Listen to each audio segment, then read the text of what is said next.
자식이 착하고 또 성실하고 또 똑똑하고 성공하면은 그 자식 때문에 아버지가 영광을 얻습니다. 아버지의 명성이 이름이 널리 퍼지게 돼 있지요. 또한 아버지가 훌륭하면은 아버지가 아주 성공적인 인생을 살았으면은 아들이 자식들이 그 아버지의 후광을 얻게 됩니다. 아버지 때문에 세상 말로 말해서 부자로 살 수도 있고 또 요즘에 보면은 아버지 때문에 국회의원이 되는 사람들도 있잖아요. 뿐만 아니라 자식 때문에 수치스러운 부모도 있고 부모 때문에 참 안타까운 자녀들도 있지요. 오늘 본문의 내용은 아브라함의 가족사예요. 가족사. 수천 년 전에 있었던 아브라함의 가족사를 우리가 왜 성경에 기록해 놓았을까? 아브라함 때문이에요. 아브라함 때문에 아브라함의 아비 데라를 알게 되고 또 아브라함의 형제들을 보게 되고 아브라함의 아내 사레를 우리가 보게 됩니다.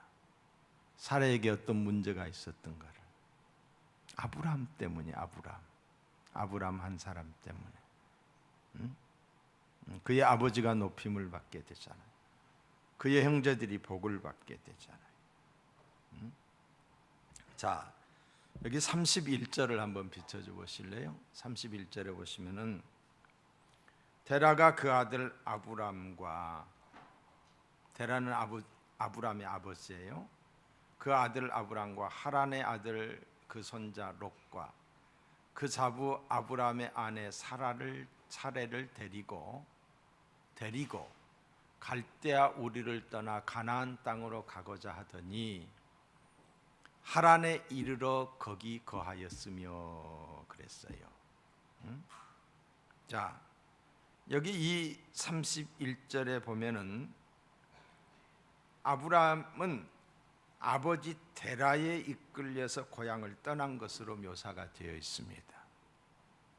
아버지의 영향 때문에 아브라함이 따라간 것처럼 이렇게 기록이 되어 있거든요. 근데 사도행전에 보시면은 사도행전 7장 2절로 3절에 보시면은 우리 조상 아브라함이 하란에 있기 전 메소포타미아에 있을 때에 영광의 하나님이 그에게 보여 영광이 하나님이 아브라함에게 나타나신 거예요. 그리고 하시는 말씀이 가라사대 내 고향과 친척을 떠나 내가 내게 보일 땅으로 가라. 이 말씀에 의하면은 영광의 하나님이 아브라함이 갈대와 우리에 있을 때 이미 나타나셨던 거예요. 이미. 그리고 그에게 지목하여 말씀하신 거예요. 어떤 하나님이? 영광의 하나님이 아브라함에게 나타나신 거예요. 저는 오늘 이 본문을 읽으면서 영광의 하나님, 거룩하신 하나님, 그 사랑의 하나님이 우리가 경험하는 하나님이 될 수 있기를 주의 이름으로 축복합니다. 자, 아브라함은 자기에게 말씀하신 하나님의 약속을 근거로 하나님의 말씀이 아브라함에게 임했던 거예요. 아버지 데라에게 임했던 것이 아니다 이 말이에요. 그 근거로 아버지의 마음을 움직인 거예요. 그리고 고향을 떠나게 했던 거예요.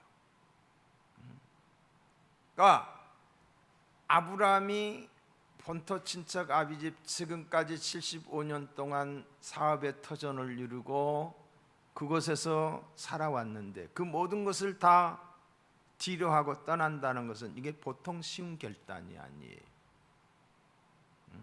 그런데 떠나지 않으면 안 되는 영광의 하나님을 만나게 된 거예요. 그래서 아브라함이 결단을 하게 됩니다. 떠나야지. 하나님의 명령이 있었으니까.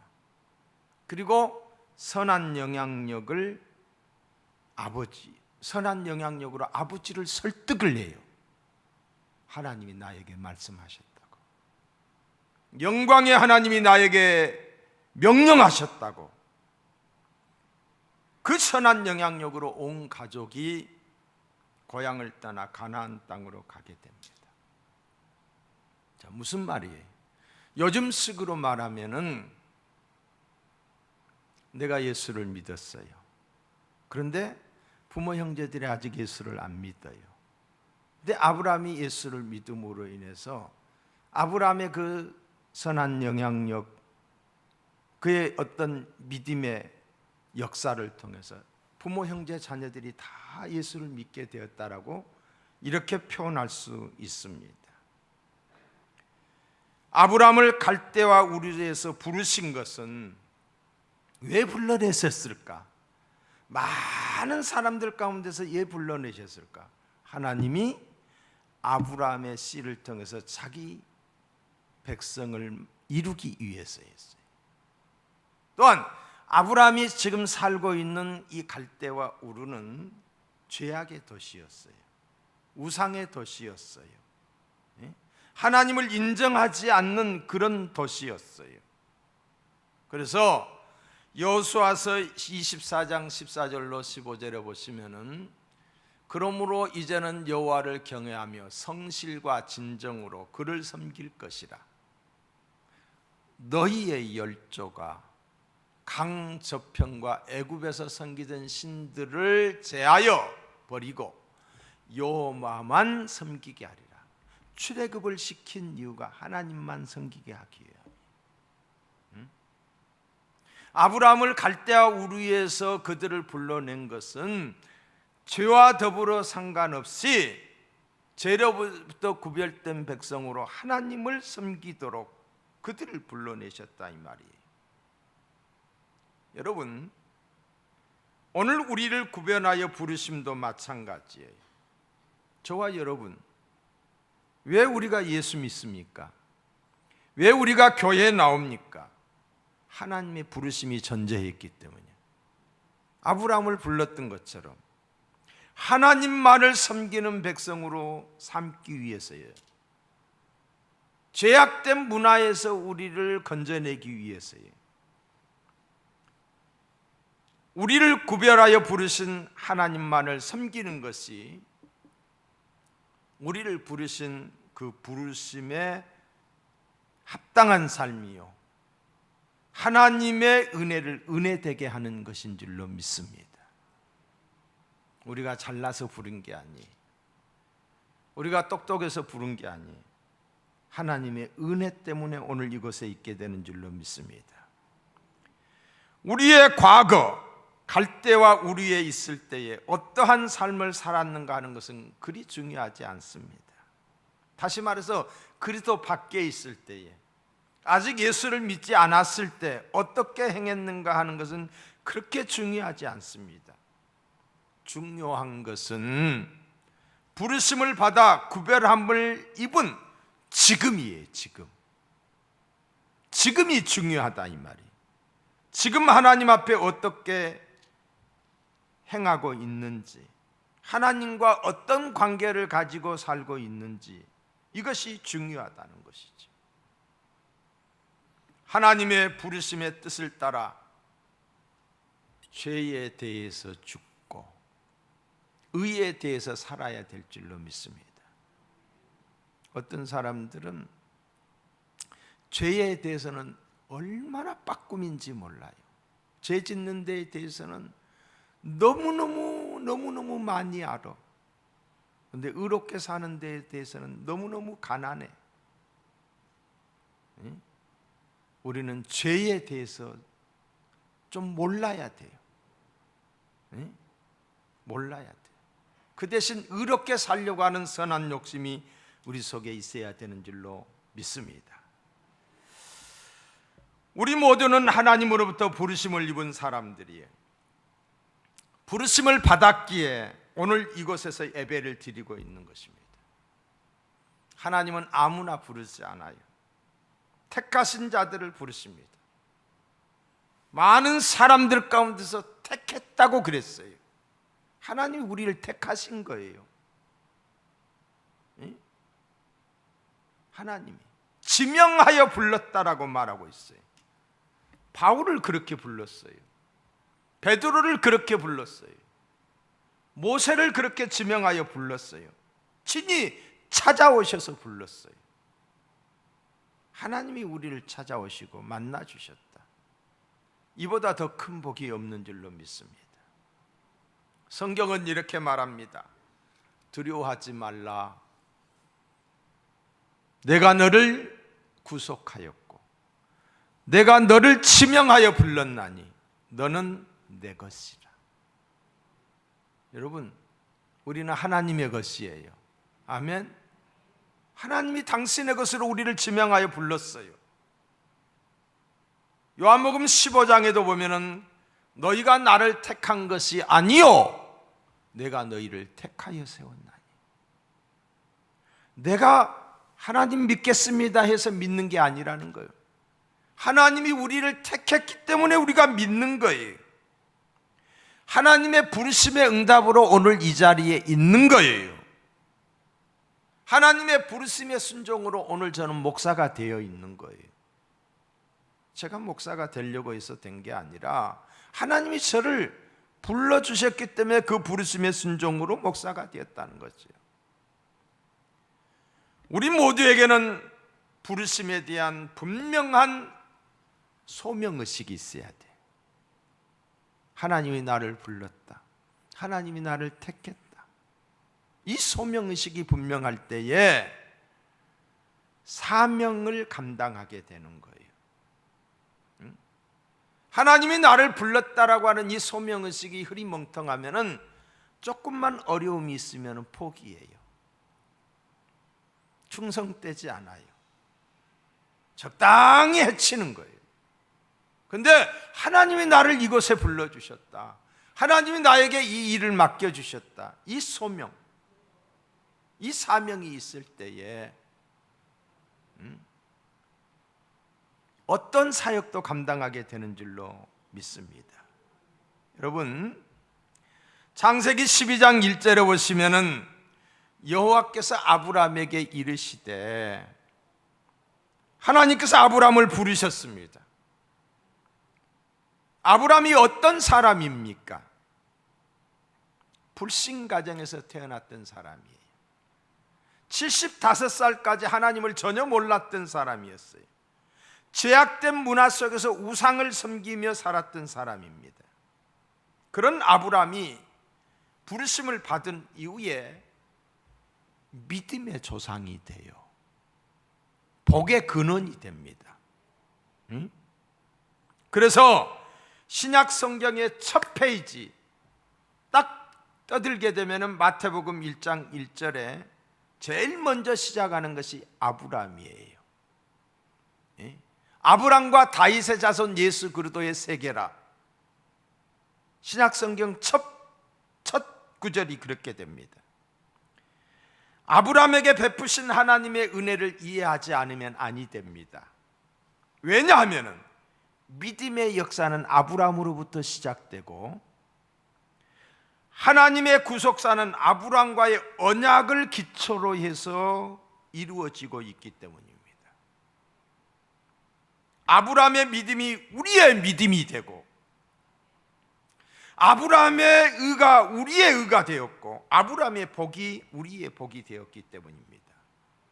하나님은 아브라함을 불러내어 구원하시듯이 저와 여러분을 세상 가운데 불러내어 구원하셨습니다. 그 하나님이 명령하셔요. 12장 1절에 보면 이렇게 나옵니다. 여호와께서 아브라함에게 이르시되 너는 너의 고향과 친척과 아버지의 집을 떠나 내가 내게 보여줄 땅으로 가라. 떠나라고 명령하고 있어요. 내가 너희에게 보여줄 땅으로 가라고 명령하고 있어요. 이 명령에 대하여 본문 12장 4절에 보시면은 아브라함이 여호와의 말씀을 쫓아갔고 하나님의 명령에 순종했다는 거예요. 아브라함은 명령으로 인한 하나님의 말씀에 순종했어요. 여러분, 믿음이 뭘까요? 믿음은 하나님의 말씀에 순종하는 거예요. 성경은 하나님의 말씀으로서 우리에게 하라, 하지 말아라 명령하는 것들이 많아요. 그 말씀에 순종해야 돼요. 믿음이 뭘까요? 약속으로 임한 하나님의 말씀을 내 약속으로 받아들인 거예요. 성경에 수많은 약속들이 있어요. 하나님과 우리가 새끼손가락을 걸고 쌍방의 약속이 아니라 하나님이 일방적으로 약속하신 거예요. 이렇게 이렇게 하면은 내가 이렇게 이렇게 해주겠다. 이 약속을 내 약속으로 받아들이는 거, 이게 믿음이에요. 믿음은 능력으로 임한 말씀을 인정하는 거예요. 성경은 하나님의 말씀이에요. 하나님의 권위예요. 하나님의 명예예요. 하나님의 지혜예요. 이 말씀을 믿음으로 받아들일 때 능력이 임하는 거예요. 믿음의 시작은 말씀에 순종하는 순간부터입니다. 말씀에 순종하는 순간부터 믿음의 시작이 되는 거예요. 여러분, 결혼을 하게 되면 아이를 갖게 되잖아요. 근데 그 즉시 아이를 가졌다고 알 수 있나요? 모르잖아요. 어느 정도 시간이 지나면서 몸에 이상 징조가 나타나게 되죠. 그때부터 내가 아이를 가졌구나 알게 되는 거예요. 마찬가지로 우리의 믿음이 생기는 순간을 우리는 잘 모릅니다. 그런데 어느 순간부터 말씀이 믿어져요. 말씀에 감동이 임하는 거예요. 말씀을 듣는데 그게 믿어지면서 나도 모르게 눈물이 쏟아지게 되고 나도 모르게 기쁨이 샘솟듯 하게 되고 믿음이 내게 주어진 거예요. 믿음은 말씀을 인정하는 것만큼 성장합니다. 믿음은 말씀에 따라 행동하는 것만큼 자라나는 거예요. 아브라함은 하나님의 말씀이 임했을 때 순종했어요. 믿음의 조상 아브라함의 믿음도 믿음의 시작은 말씀으로 순종했다는 것, 말씀을 순종하는 데서부터였어요. 사랑하는 성도 여러분, 이 성경이 하나님의 말씀이에요. 하나님의 말씀. 여러분이 말씀에 순종하고 있습니까? 말씀에 순종하려고 노력하고 있습니까? 그게 믿음 생활이에요. 아브라함은 말씀이 임했을 때 순종했다니까요. 그리고 평생을 하나님의 말씀에 순종하려고 하는 삶을 살았던 거예요. 응? 여러분, 우리의 믿음과 대치되는 개념이 있습니다. 그게 바로 이성이라는 거예요. 이성. 응? 이성은 뭐 상식이라든가 내가 알고 있는 지식이라든가 내가 알고 있는 어떤 경험 또는 합리적인 생각, 이런 것들을 바탕에서 만들어지는 게 이성이에요. 우리는 많은 것을 이성에 의해서 판단합니다. 이성적으로. 응? 그런데 하나님은 이성으로 믿어지지 않습니다. 어리석은 인간들은 자꾸만 이성으로 하나님을 측량하려고, 하나님을 분석하려고 하는 거예요. 어떻게 하나님이 인간의 지성이나 경험으로 이해가 되겠어요? 만약에 인간이 하나님을 이해할 수 있다라면은 그건 하나님이 아니에요. 이 작은 머리를 가지고 어떻게 하나님을 다 이해하는 거예요? 있을 수 없는 일이죠. 그런 하나님 믿을 필요가 없지요. 인간은 하나님을 이해할 수 없습니다. 따라서 이성으로 하나님이 믿어지지 않습니다. 오직 하나님은 뭘로? 믿음으로. 오직 믿음으로요. 믿어야 이해가 됩니다. 하나님을 이해하고 믿는 것이 아니에요. 믿으면 이해가 돼요. 믿고 나면은 말씀을 믿고 순종할 때 이해가 되어지는 거예요. 신비예요, 신비. 믿음의 깊이는 곧 순종의 깊이입니다. 참 믿음이 크다, 믿음이 깊다, 이런 표현을 할 때 그 순종의 깊이예요. 10년을 교회를 다녔어요. 20년을 다녔어요. 그러나 그것이 오래 교회를 다녔다는 것이 믿음을 결정하지 않습니다. 아무리 오래 다녔다 할지라도 믿음이 없을 수가 있어요. 그러나 교회를 비단 얼마 되지 않았다 할지라도 믿음이 있어질 수가 있다는 거죠. 믿음이 클 수가 있어요. 왜? 기록된 말씀에 순종하고 있기 때문에. 기록된 이 말씀을 인정하고 있기 때문에. 기록된 이 말씀이 하나님의 인격이라니까요. 하나님의 권위라니까요. 이 권위 앞에 내가 순종할 줄 아는 거, 이게 믿음이에요. 성경은 이렇게 말합니다.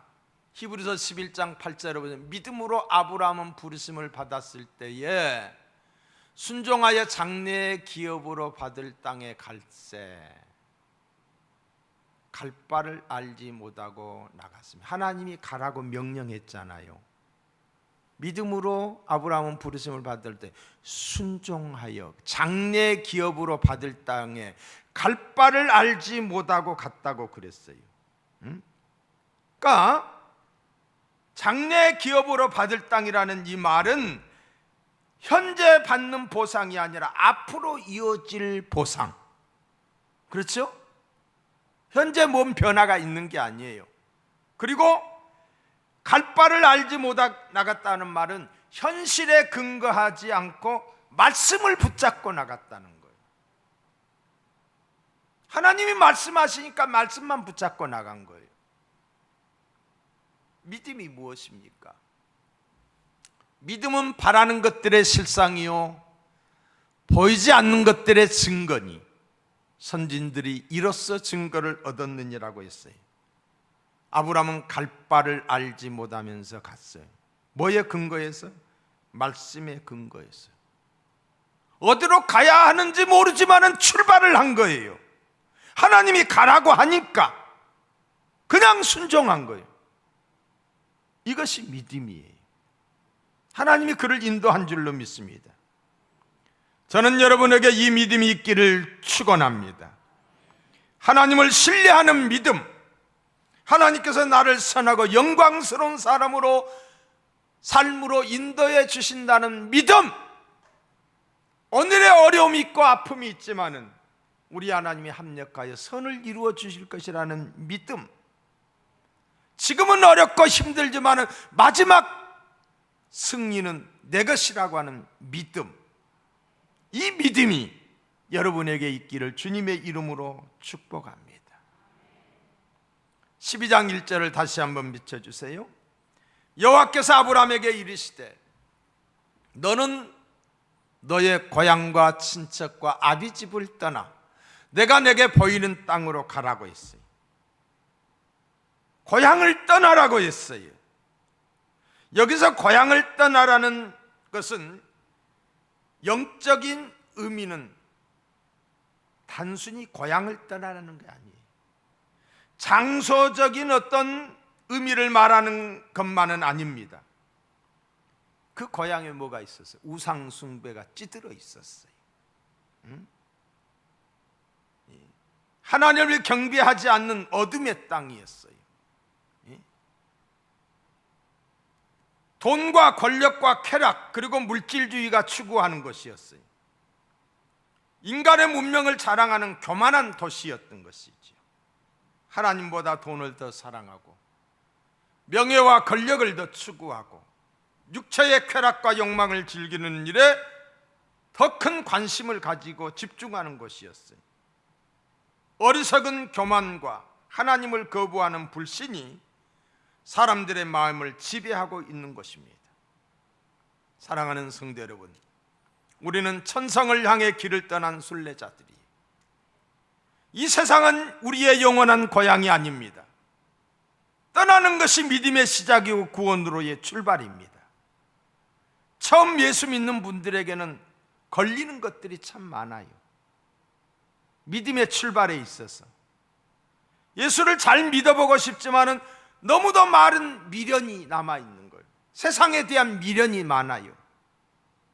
발목을 잡는 수많은 유혹들과 시험이 있어요.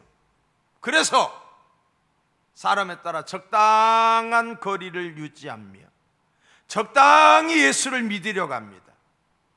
그러나 이것은 지혜로운 삶이 아니에요. 교회를 나오고는 있지만은 하나님의 살아계신 은혜를, 하나님이 주시는 무한한 그 은혜를 경험하지 못하는 거예요. 하나님에게 속한 것과 세상에 속한 것은 서로가 조화를 이룰 수 없습니다. 적당히 타협하며 중간지대로 존립하지 않습니다. 내가 하나님 편인지 아니면 세상에 속한 마귀의 편인지 분명히 고백하고 결단하는 믿음이 필요한 줄로 믿습니다. 어중쩡하게 믿지 마세요. 하나님 살아계십니다. 자, 친척과 아비집을 떠나라고 했죠. 여기서 친척이란 부모, 형제, 일가, 친척, 고모, 누나 이게 아니에요. 이런 인간관계를 말하는 것이 아니라 하나님을 진실하게 섬기지 못하도록 방해하는 모든 불신앙적, 부정적 끈을 끊어버리라는 거예요. 신앙 생활이 인간 중심의 생활이 아니라 하나님 중심으로의 변화를 의미하고 있어요. 하나님 중심.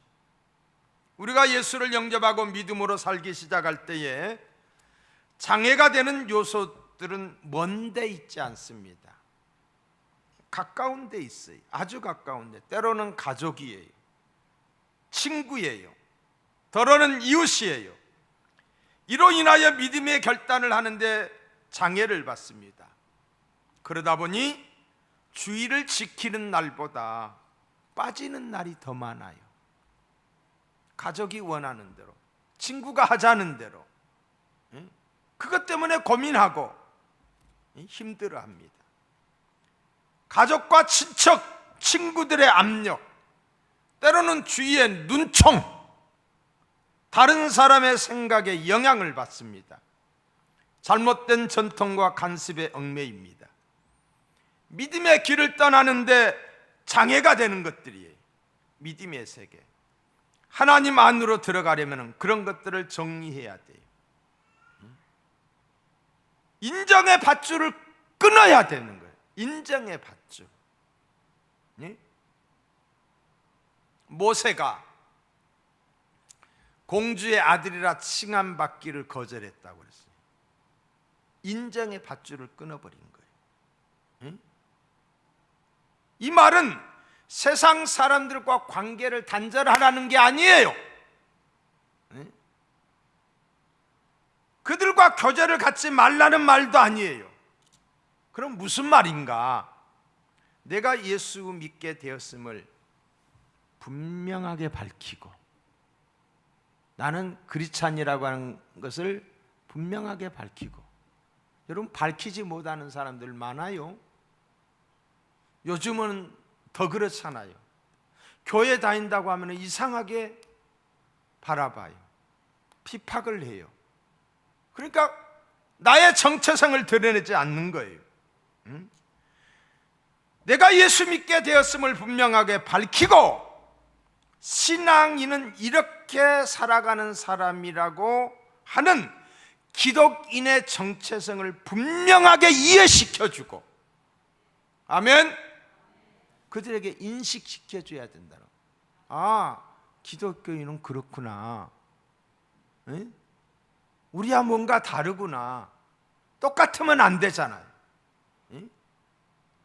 정직하고 진실하고 분명하고 성실하고 에?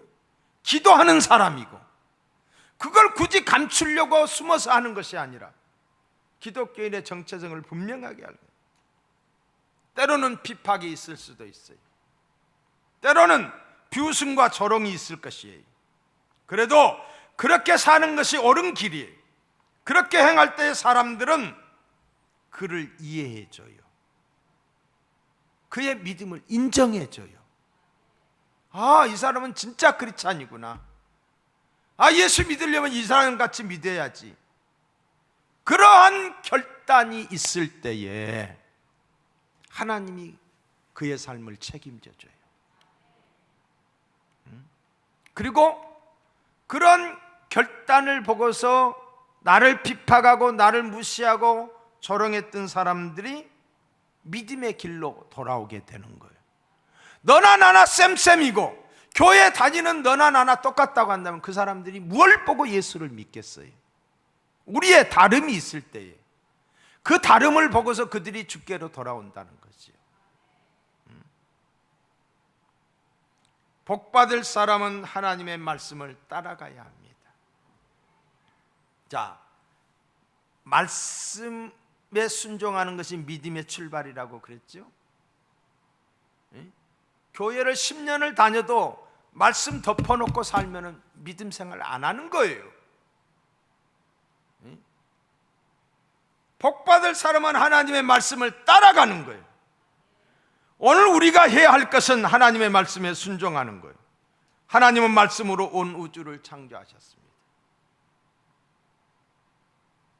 태초부터 있던 그 말씀이 육신이 되어 우리 가운데 오신 이가 예수 그리스도이십니다. 예수님은 지금도 말씀을 통하여 계시하고 계십니다. 말씀은 신앙생활의 기준입니다. 우리가 하나님 말씀대로 신앙생활하면 복을 받습니다. 복 받기 원하시지요? 잘 되기 원하시지요? 말씀대로 살면 돼요. 시편 1편에 보시면은 복 있는 사람은 악인들의 꾀를 따르지 아니하며 죄인들의 길에 서지 아니하며 오만한 자리에 앉지 아니하고, 앉을 자리 설 자리를 구분하는 거예요. 그럼 뭐 하느냐? 적극적으로 오직 여호와의 율법을 즐거워하여 그 율법을 주야로 묵상하는 자로다라고 그랬어요. 복 있는 사람은 오직 하나님의 말씀만 따라갑니다. 힘들고 어려워도 말씀 따라가면 하나님이 인도하시고 하나님이 약속하신 복을 받게 되는 줄로 믿습니다. 여러분, 말씀대로 살려고 노력하세요. 말씀에 기록된 축복을 사모하세요. 말씀을 인정하는 것이 하나님을 인정하는 거예요. 그래서 말씀을 많이 봐야 돼요. 기록된 말씀을 많이 봐야 돼요. 그리고 그 말씀에 순종해야 돼요. 그때 역사가 일어나는 거예요. 덮어놓고 믿는다? 아니에요. 말씀대로 믿어야 되는 거예요. 사랑하는 성도 여러분, 우리는 구원받은 하나님의 백성, 하나님의 자녀입니다. 믿으시면 아멘. 하나님의 자녀는 하나님이 주시는 복을 누려야 합니다. 그러기 위해서는 그 복이 무엇인지를 알아야 돼요. 그리고 복을 사모해야 돼요. 그래야만 누릴 수 있는 거예요. 아브라함에게 하나님이 말씀하셔서 너는 복이 될지라 그랬어요. 너는 복이 될지라. 이 말씀은 약속이에요. 쉽게 말하면 너는 복덩어리다 이 말이에요. 너는 복덩어리가 될 것이다. 하나님은 아브라함을 복 자체로 만들어 주겠다는 약속의 말씀인 것이. 누구든지 아브라함에게 주신 약속을 믿는 사람은 복을 받고 하나님의 은혜를 경험하게 되는 줄로 믿습니다. 아브라함에게 주신 약속은 오늘 저와 여러분에게도 유효한 하나님의 약속임을 믿어야 돼요.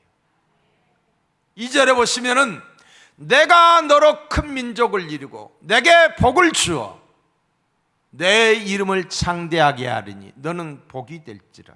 내가 너로 민족을 이루고, 여기서 내가가 누구예요? 하나님이시요. 하나님. 하나님은 복 주시는 분이에요. 너는 복이 될지라고 그랬어요. 여러분, 복은 하나님이 주십니다. 하나님이 주셔요. 그 복은 누구에게 주시느냐? 말씀에 순종하는 자, 말씀대로 살려고 하는 자에게 주시는 복인 줄로 믿습니다. 하나님의 약속은 아브라함의 현실과 전혀 안 맞습니다. 이성적으로 생각하면 아니에요. 큰 민족을 이루겠다고 그랬잖아요. 그런데 지금 아이가 없어요. 자식이 없어요. 그런데 어떻게 큰 민족을 이룹니까? 어떻게 이름을 창대하게 할 수 있습니까?